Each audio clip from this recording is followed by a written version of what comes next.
परिसरात विविध प्रकारच्या वनस्पती आढळून येतात.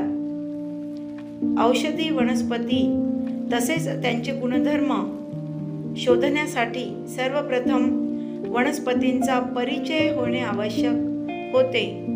त्याकरिता परिसरात आढळून येणाऱ्या विविध वनस्पतींची पाने, फुले, फळे यासारखे वनस्पतींचे विविध भाग जमा करण्यात आले.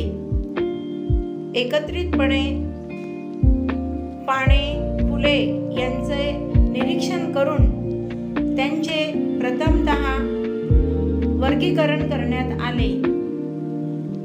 त्यामुळे विद्यार्थ्यांना वनस्पती समजणे सोपे झाले.